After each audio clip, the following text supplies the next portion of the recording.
ইলিশ মাছের মাথা দিয়ে আমি আজকে পুঁই শাকের তরকারি বানাবো। প্রথমে আমি ইলিশ মাছের মাথাটা আর তেলটাকে নুন হলুদ মাখিয়ে নিলাম। এরপর কড়াইয়ে তেল গরম করে নিয়ে একে একে মাথাগুলো ভেজে নিচ্ছি আর তেলটাও ভেজে নেব।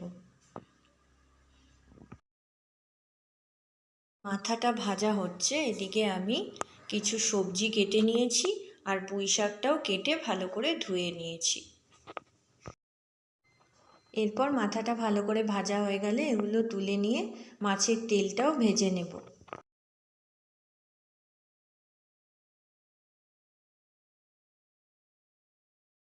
মাছের তেলটা ভেজে নিয়ে কড়াইতে দিয়ে দিলাম কালো জিরে ফোড়ন।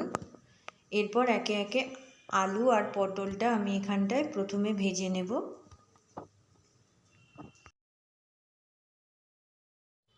আলু পটল ভাজা হয়ে গেলে এরপর এর মধ্যে দিয়ে দিচ্ছি কুমড়ো আর বেগুনটা। এরপর এর মধ্যে দিয়ে দিচ্ছি হলুদ গুঁড়ো আর দিয়ে দিচ্ছি স্বাদ মতো নুন, দিয়ে ভালো করে এভাবে নাড়িয়ে নেব। সবজিটা একটু ভাজা হয়ে গেলে এর মধ্যে দিয়ে দেব পুঁই শাক, তারপরে ভালো করে নাড়িয়ে নিয়ে ঢাকা দিয়ে রেখে দেব। 5 মিনিট পর ঢাকা খুলে এর মধ্যে সর্ষে বাটা দিয়ে দিয়েছিলাম। এরপর সর্ষে বাটা দিয়ে ভালো করে আবার এটাকে নাড়িয়ে নিচ্ছি।